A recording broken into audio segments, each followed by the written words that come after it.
coming of Christ. I said, yeah, they split us up. I said, you're way on the north side of the building now, and I'm on the south side of the building, you know, and he was my trainer, and, you know, I was, you know, talking to him about visiting church, you know, and stuff like that. And talking to him about my walk with Christ. And then all of a sudden, you know, my training was done. So they put him on a different machine in a different part of the warehouse. But he said, you know, Jeremy and Henry, they don't believe in God. I said, really? He said, yeah. And he said, they were jumping on me. I said, really? How were they jumping on you? They kept asking me questions like, who created God? And he said, I didn't have an answer for him. And I said, wow, that must have been startling for him. He said, yeah. He said, because I knew one person who knew the answer, and that was you. I said, wow. He said, so who created God? I said, no one created God. I said, God is an existing being. God is the creator. No one creates him. He creates. He said, oh, man, I could have had that answer for him. Wow. He's like, I said, so but, you know, if you want, you can just let them know that, you know. So he's like, yeah, I'm going to tell them that. I said, wow, I did not know that they did not believe in God. He said, no, they don't believe in God. I said, well, we're going to have to work on that. He said, yeah, we're going to have to get them. I said, yeah. So that was my experience last night at work. Good. Anybody else have an experience recently of having a conversation with somebody that would? We were in Nashville, and a homeless gentleman walked up to me, and instead of asking for money, he just said, I would like a meal. And I had no reason not to do that. So I walked with him down to Jimmy John's, and was sad that he couldn't go in with me because they know him and don't trust him and wouldn't let him go in. So I had to go in and order the meal he wanted, and then took it out to him. I don't know why, you know, a lot of times, you know, when I'm approached, I'll say, you know, I don't often carry cash, and I've always been trained. Remember my sister saying, you know, some of her evangelism training is that's what you should do because you're worried about drugs and alcohol and other things. So feeding them or getting them a meal is a tangible way that you can help them. He did ask for money more. He did ask for money afterwards after he knew I was receptive. And again, I said it didn't have any, which was truthful. But I just, then the rest of the trip was like, my eyes were open to, we saw a lot of homeless in Nashville. We did some bike riding, and, you know, it doesn't take you far in a large city to get to a population of them. So.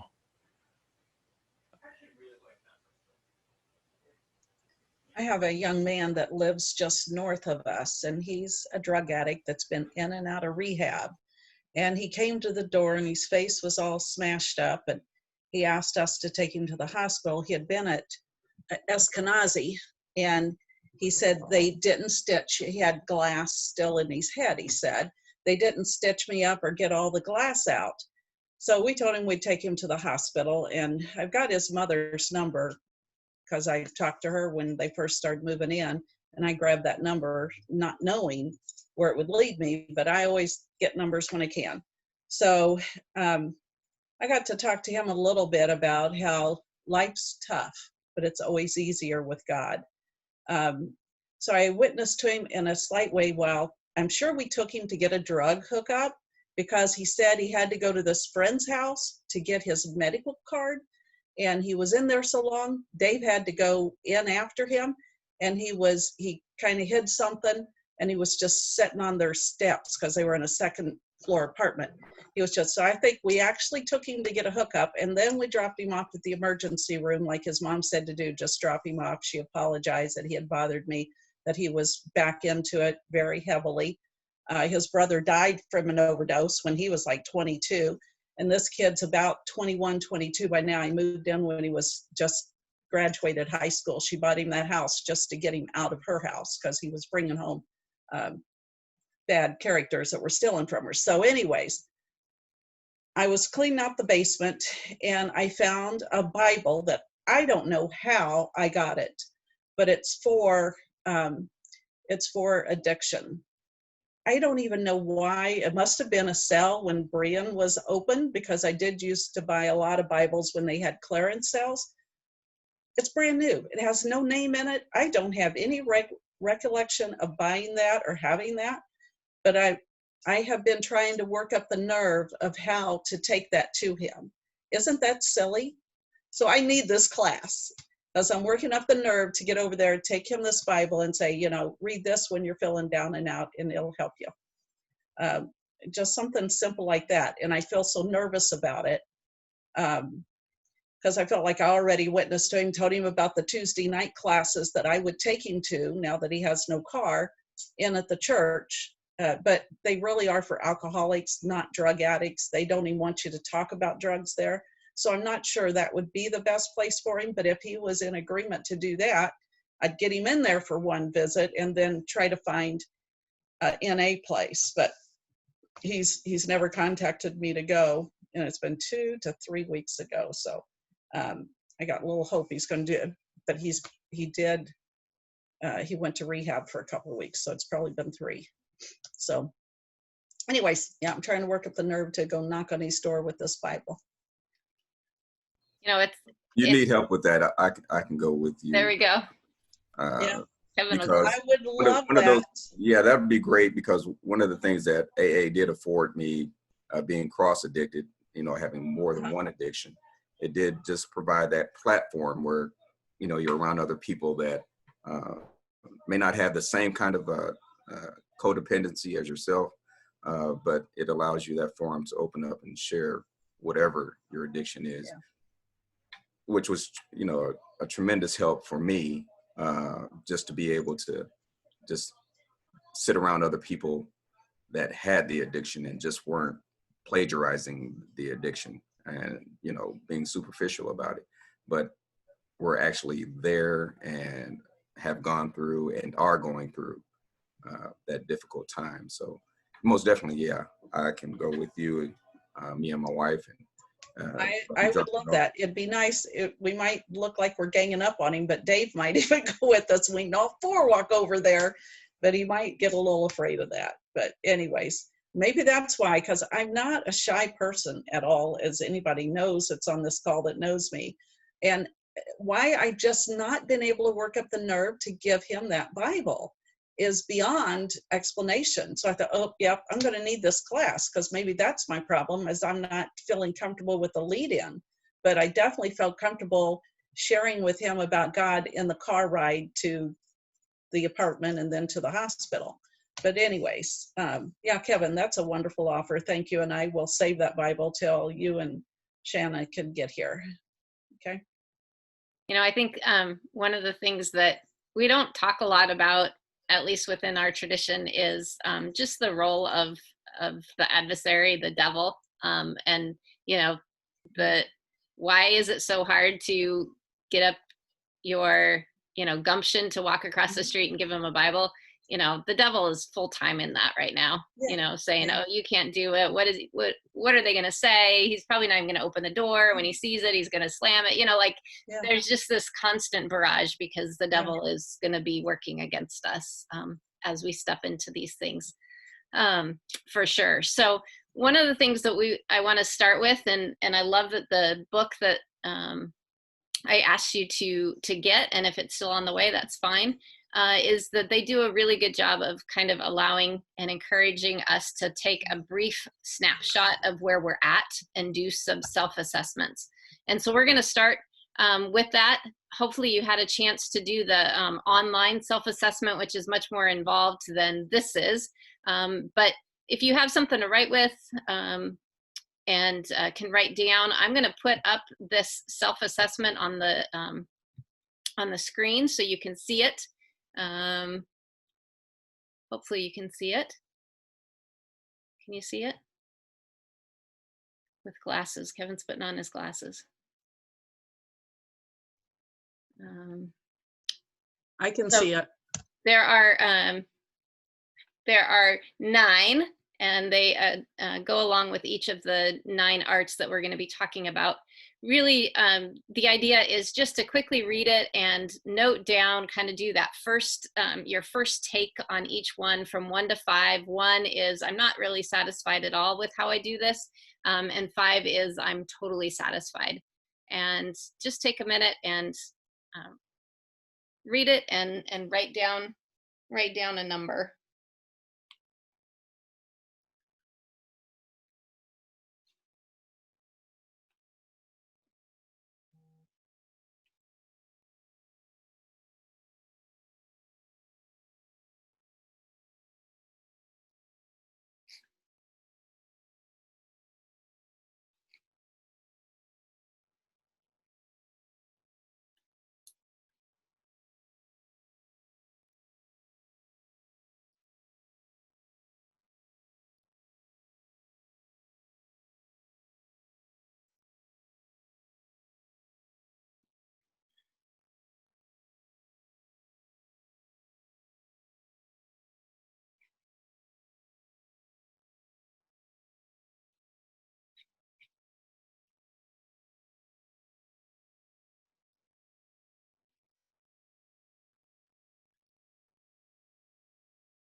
Take about 30 more seconds to let you finish up.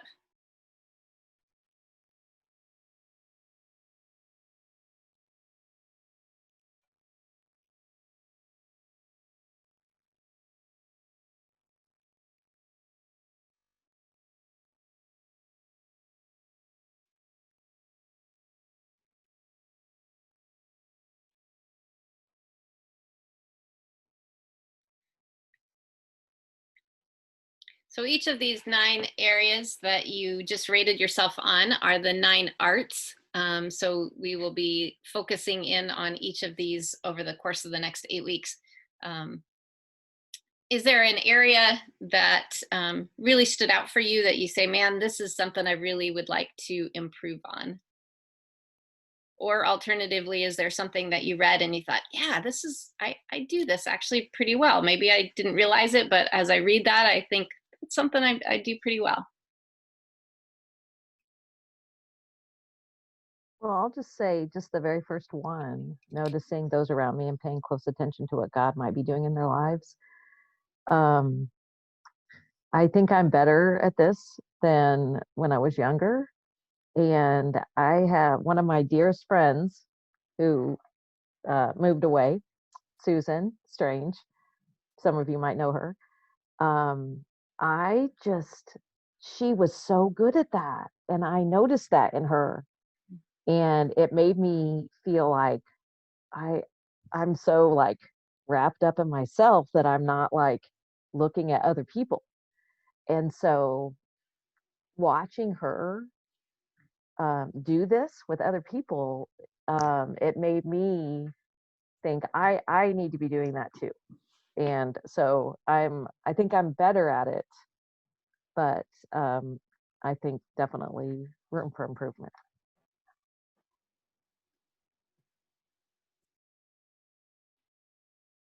I was thinking that, I could put down a number for each of these, just like it was asking, but I realized that it's dependent on how I perceive people or my relationship with them a whole lot.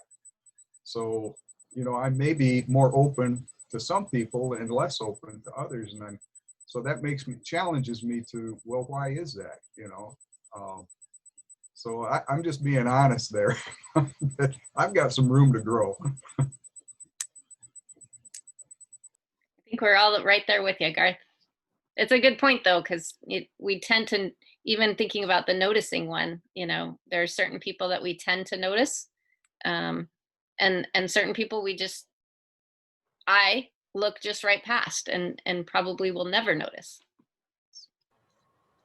I think too, sometimes that I noticed in doing this earlier today online, that there were things that I just don't stop and think of doing to be intentional.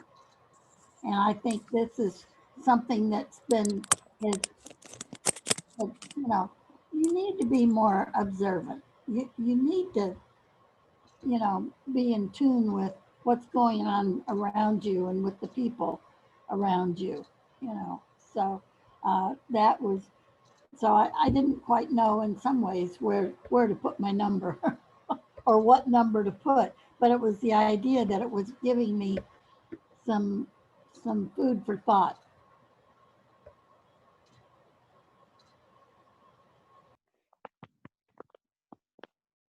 I think in general, I've noticed that I've gotten better with some of these skills on the phone with people, but now I'm not so sure I can do them in person as well because I think I kind of like the safety of the phone. I feel like we do have pretty good conversations when I have a member that's really upset or frustrated.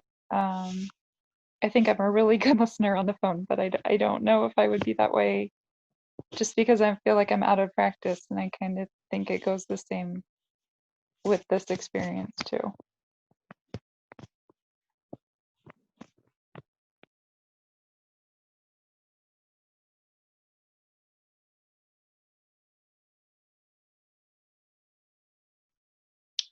Well, the first art that we're going to look at today is noticing, as Lana mentioned.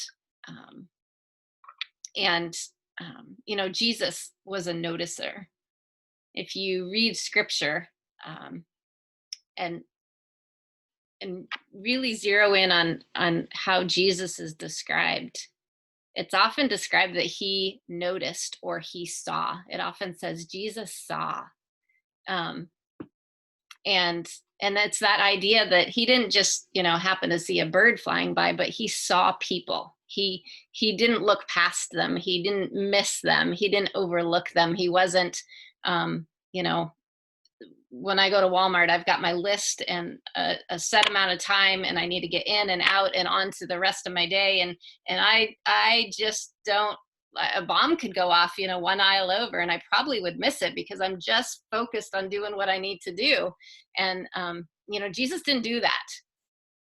He didn't do that at all. He was always about noticing, even if those things that he noticed were interruptions to what we would think would be, you know, on his agenda for that day. Can you think of a specific time in scripture where you remember Jesus noticing that stands out to you? The woman who touched his cloak to be, he was surrounded by crowds of people, but does this count? He felt like somebody touch him, and everybody was just like, what do you mean somebody touched you? There's people all around you. And he's like, no, somebody touched me. That's the first one that came to my mind. Yeah, I was reading that today actually, and I had forgotten that he was on his way to Jairus's house to go heal I think the daughter, and so he was like, he had an agenda, and he still noticed somebody touching him in amongst the crowds of potentially hundreds of jostling and pushing and pulling, and yet he noticed that one woman. Yeah. Consider the woman at the well as well. Mm. And he got talking rather, you know, in depth with her, but he knew she was thirsty. And so that was and we also know that he had feelings at the time of Lazarus' death. And I think of the leprosy man that he had go wash, I think in the Jordan River, wasn't it? To go wash. Centurion or something. He had leprosy. And he went to wherever, he did what Jesus told him to do, and he was healed. I was going to say, Zacchaeus up in the tree. Yeah. Not only did he look ahead and to the side, but he was looking up in the tree. I mean, how many, when was the last time you took a walk and you were looking up in the tree unless you were looking for, hawks or something? I'm going to say that he noticed Thomas under the fig tree.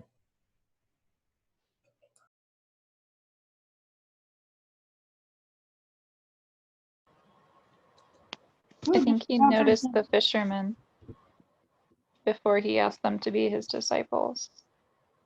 He had to notice what they were doing.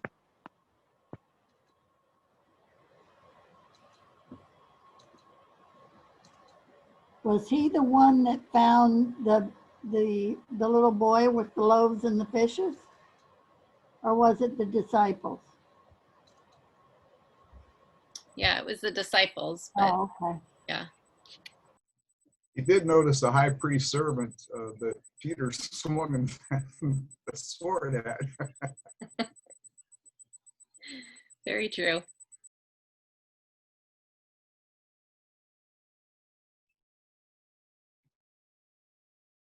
One of the ones that occurred to me is where it talks about that Jesus went through the towns and villages and he saw the people and he had compassion on them because they were like sheep without a shepherd. And so he saw individuals, but then he also saw, crowds and groups of people as well. So as you think about, oh, go ahead, Rachel. I was just going to say he also noticed Thomas because he was missing the first time when he came back. And the second time when Thomas appeared, he was like, no, Thomas, come here, and wanted him to touch his side and his hands. And he was sheepish because he was doubting. Yeah. So we often talk about, following Jesus and being like Jesus. And I think that includes the way Jesus noticed people and saw people as well. So as you think about your own day, as you interact, whether you're going grocery shopping or at work or at the gym or, wherever you are out and about beyond your family, though even noticing family matters as well. What keeps you from noticing people in your daily routines in the same way that Jesus noticed people? Because I would say that him noticing people was not, like he wasn't able to do that because he was God. And so we can't. He was also fully man. And so what's the difference, do you notice, between how you engage life and the way Jesus engaged life? I know this sounds kind of silly, but it just dawned on me as you were mentioning this. I've made a habit of, and I know this sounds crazy, when I go into the restroom and when we've been traveling and I see someone in that restroom who is working there and making it, I go out of my way to thank them for what they do for us, because I'm concerned about how they feel. And I am. I'm glad they were there doing their job. But nobody thanks them for doing things like that in normal ways. And so you never know what effect it might have on their psyche at that particular time. Somebody may have cussed them out before. And so that is one thing I have been trying to, I've been noticing a little bit more. And so I hadn't even stopped to think of that until the comment was made. Well, I think for me, sometimes I let society dictate my action. And so, like, if I'm at work, it is customary when you're walking down the hall that people avert their gazes from one another. we don't look people in the eye unless it is, a service transaction of a cashier. But if you're in line, most times if I smile at someone, then they glance away, and I am not assertive in the sense of I see you moments. Other times, if I am, with friends, I'm trying to be so engaged with them that then I create a bubble that doesn't allow others to be seen from that bubble. So I definitely have some learning to do in those areas.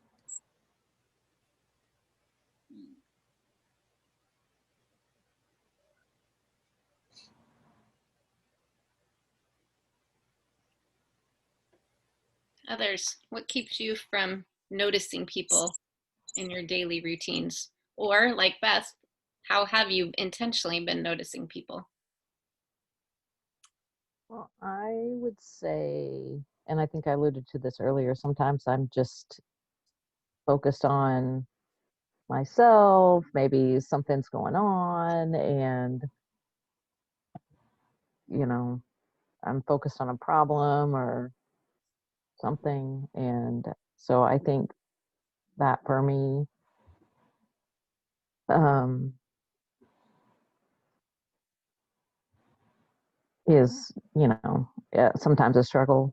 But I do say, like, I work in a school, and we're supposed to do hallway duty during passing time. So I try to go out in the hallway, and I do try to, like, make eye contact with students. A lot of times they just walk on by. They don't look at me, but a lot of them do look at me, and I always try to say, "Hey, how you doing?" And, try to engage them. And most of them will say hi back, or, that sort of thing. So I do try to, I know a lot of students feel invisible at school, and I do try to engage them a little bit in the hallway.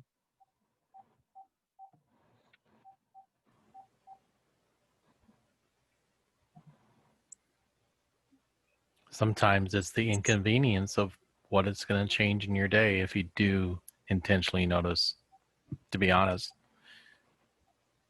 I mean, you notice a lot of things that you think, and then you just move on, because to invest in that time is going to disrupt your schedule or whatever your higher priority is. At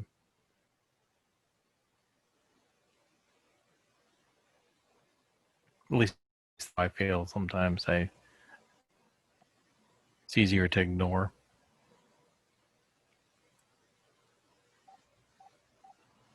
Yeah, I was just thinking that I have been guilty more times than I would like to admit of kind of intentionally not noticing, precisely because of that, of thinking I've got, I don't have time. Is that word ignoring? That would be that word.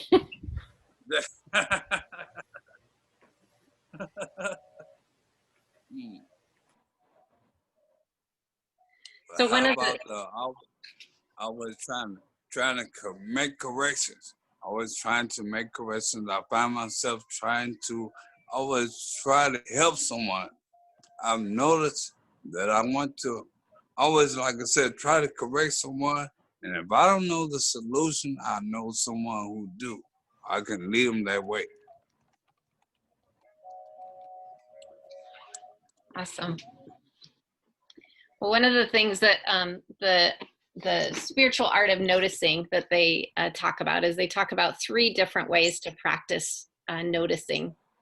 And so the first is just, paying attention and really taking that time to concentrate on somebody long enough to the point where you start to wonder about them.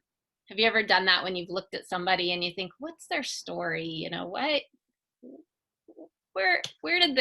did they get to where they are? And, are they are they in a place of happiness or joy or loneliness? You know, what's going on in their lives, where you get to that kind of like holy curiosity where you wonder about a person.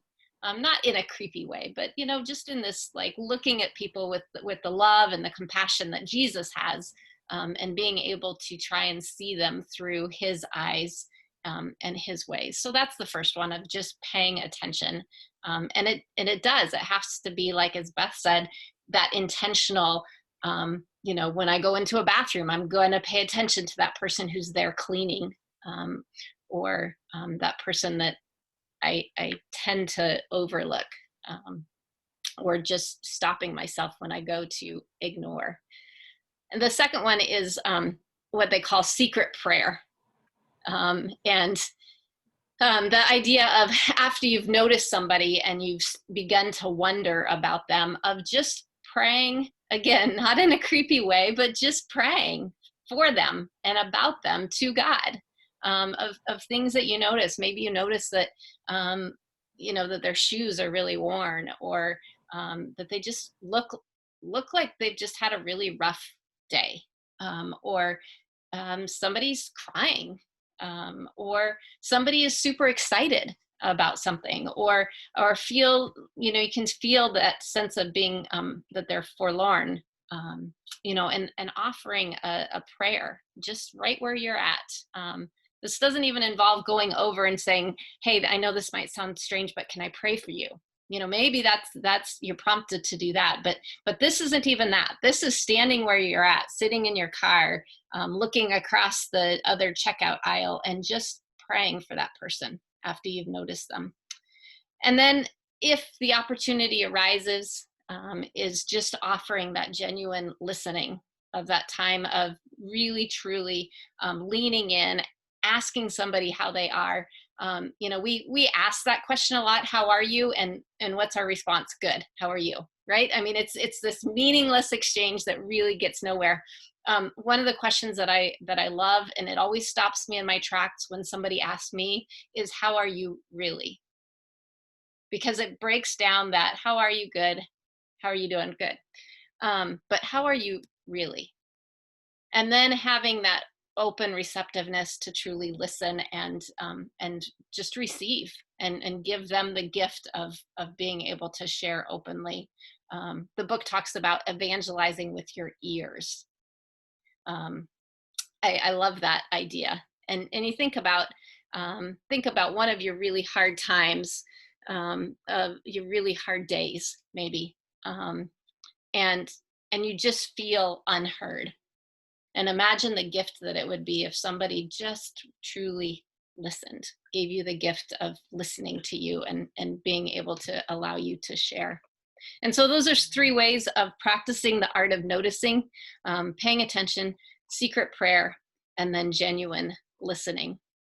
And so we're going to actually do that here. It might get a bit odd, but that's okay. We can do this. Practice makes, I don't know about perfect, but it makes progress. And so we're going to practice it together in the safety of this Zoom room. And then we're going to talk about what it'll look like in the coming week ahead. So we're just going to take 1 minute, and it's going to be quiet. And I just invite you to notice somebody on this Zoom call. All right. So there's 11 of us, and notice somebody. Offer them that holy curiosity where you begin to wonder. Maybe you know this person well, maybe you just met them for the first time today. And then offer a secret prayer for them as you sit and notice. So we're not going to talk, we're not going to move into listening, but we're just going to pay attention, and then secretly pray. It's not so secret because we all know we're doing it, but we don't know what each other's saying. So let's go ahead and take a minute. We're going to do that, and then kind of debrief as we finish up for the night. All right? So.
Right.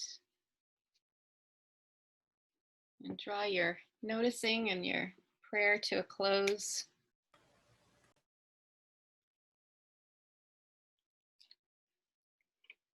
As you kind of reflect on that short little experience, is there anything that you noticed or that stood out to you as you were engaging in it?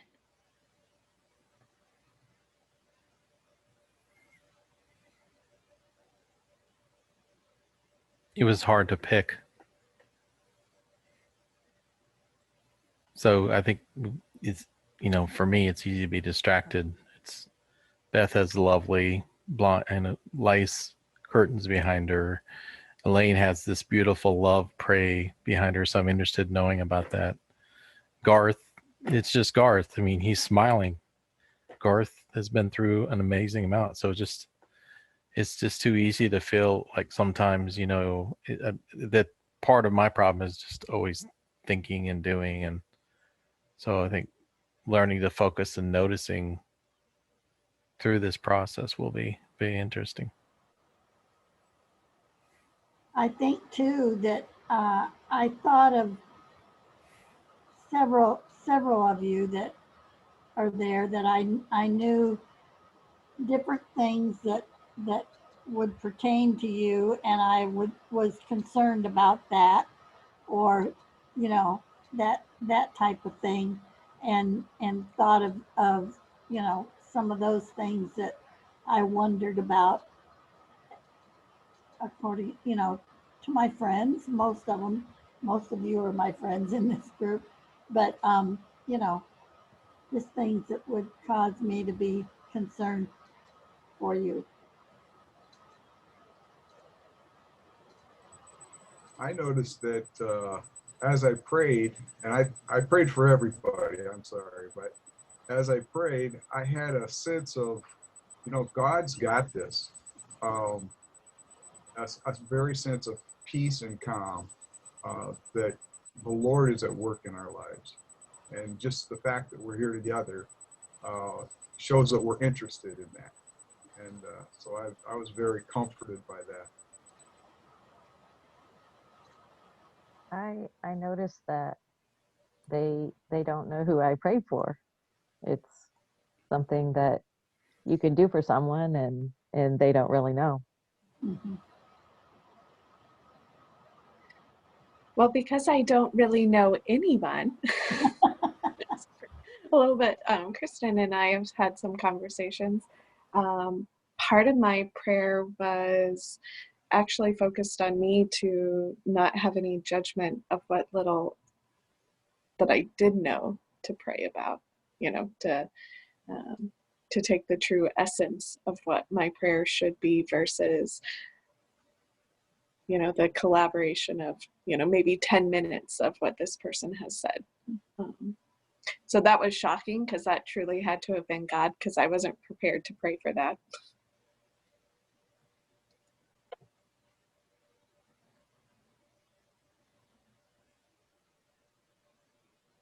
I thought it was neat how you could take one thing that you don't even really know that you knew before, or just something that you recognize for the first time, and you can kind of turn it around into a prayer. That's sort of how my prayer was formed. I just noticed what this person said, and I wanted the same for them.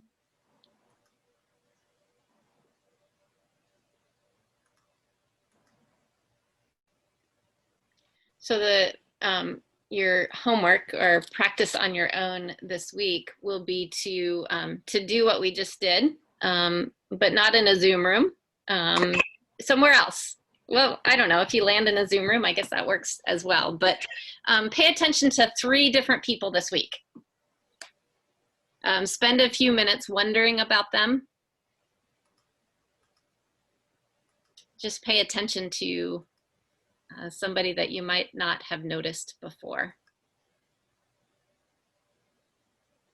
And ask at least 3 questions of yourself about that person as you notice them. And then, as Rachel said, as you notice and as you wonder and as you have that holy curiosity, then allow God to turn that into a prayer and to offer that back to God. And then after you've done that, write down your observations, just like what we just shared just now, about what did you notice about yourself? As you were noticing others, what did you notice about yourself? What did God point out to you? Was it that, you know, as you were noticing this person, 5 other people caught your attention? You know, did God prompt you to notice one person and your immediate response was, well, I want to do that person instead? Or, you know, what is it that you noticed? Did you notice things automatically that that you would have a connection with? You know, did you notice that they had a keychain of your alma mater, or of somewhere that you know somebody went to that school, or, you know, just observe yourself in the noticing act, kind of that opportunity to stand back and self-reflect, which is a great way to grow ourselves. And then when we come back together next week, we will we'll just briefly share about our experiences noticing others. Next week, we're going to talk about listening. I don't remember off the top of my head. I gotta look. Praying and listening are the 2 that we're going to do next week. Next week's the only week that we'll do 2. We'll just try and I think we can do both of those. You'll have your books that you can kind of go back and go more in depth with as we go forward. Let me know if you don't have your book. I'm happy to make copies and send them to you as you wait for your book to arrive. The link to the Q place for ordering it is like 1/3 of the price as ordering it on Amazon. So just a heads up, even if you're an Amazon Prime person and don't have to pay shipping, it's still a lot cheaper from Q place to order. Yeah, but how long does it take to come in? It didn't take that long for mine to come. Okay. Kevin, you got yours, and who else? Rachel? I got mine today. I got mine. I got it from Amazon because the Q place was the same price by the time they added shipping and handling. They won like $13 shipping and handling. So I went to Amazon, same price if you added it together, and I got it free and I got it fast. Okay. So that's why I went with Amazon. Okay. I did Amazon, but I did the new and used. So I got mine for like $7. I didn't But see then that. shipping was like $4. So Yeah, but it was I did the new and used too. So yeah. Okay. I tried that, but it would have shipped too late. Like it was going to take till next week. So Yeah, and that was my concern as well. But mine just came today. So. oh, nice. Well, I'm happy to send you copies while you wait for your book, and yeah. So Kevin and Elaine got all the used ones. Now yeah, there are none. I didn't see used when I bought it. I think I just bought it yesterday or the day before. I didn't see used, but I did see a used tumbler, and I bought, because you know me and my big cups, I bought a used tumbler, slightly used. I thought you said toddler, so I'm like, how do you get a child on Amazon? I'm a special customer. This book is in mint condition to be. Is that right? How It nice. is in mint, no coffee stains. Oh, wow. I've Not yet, already marked my book up. No markings in it at all. Mine won't be good for used because I'm marketing it already. Google has a little bit of a preview, so you can read it a little bit through the Google Books projects. Okay. There you go. So there's, Right. I know we're over.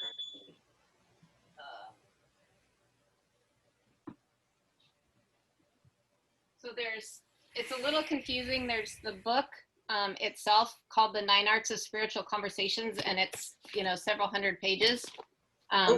This is not what this is like in depth. What we're using is much shorter, and it's more like a workbook.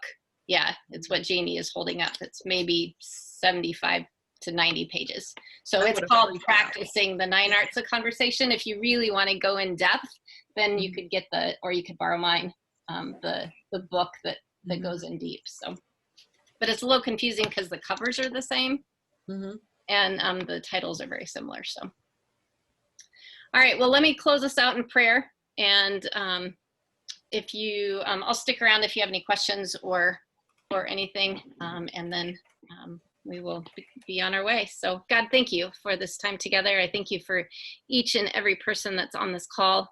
I pray that as we go forth this week, that you would help us to notice, that you would slow us down, that you would open our eyes, that you would open our hearts, that you would make our schedules and our routines, allow us to be open-handed with those so that we can notice others. Give us holy curiosity as we engage with others.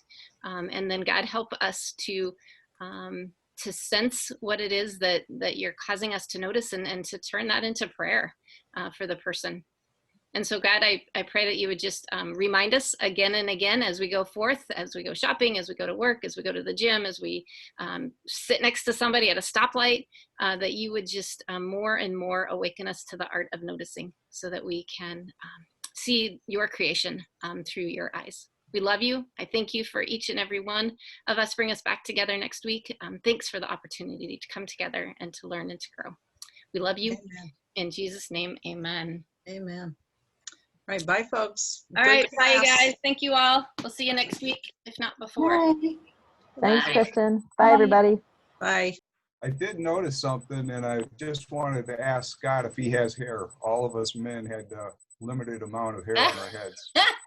No, Scott doesn't have hair.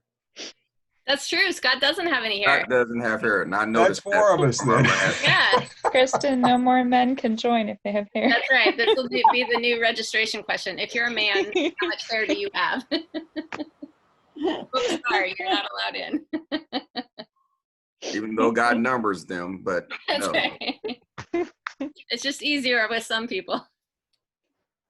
Oh, that's funny. Yeah, that was good. Good night, y'all.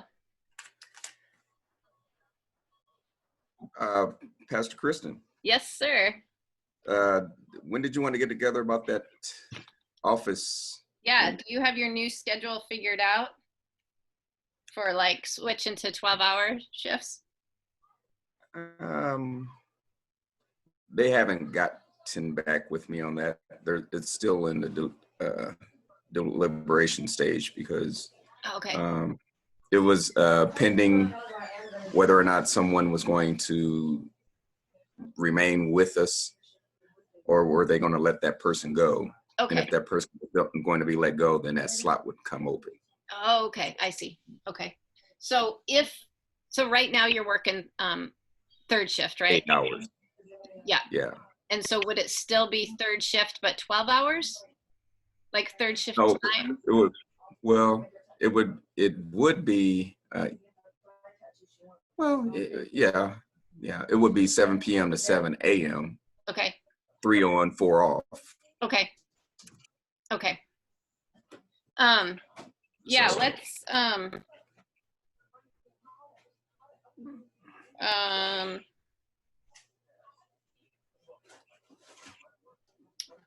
when's good for you? And anytime. I mean, long as it's in the morning. I normally, depending upon what's going on, depending upon what's going on in the day, like I really like to schedule Shannon's and myself's doctor's appointments or any appointments that we have, like right when I get off work, so that I'm already awake and I'm full of energy, and I can quite be alert for what's going on. Yeah. so yeah, anything past that, I'm like, okay, I'm not there. I'm just there. I'm not there. I've been up a lot of hours. Yeah. So, how about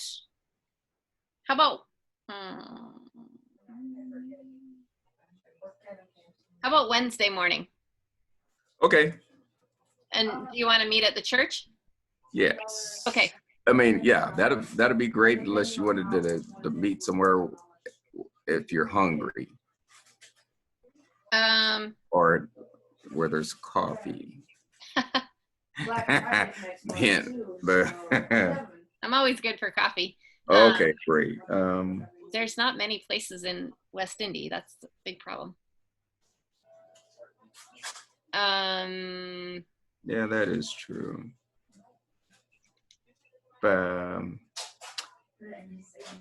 Not too many places other than, let me see. Well, Denny's.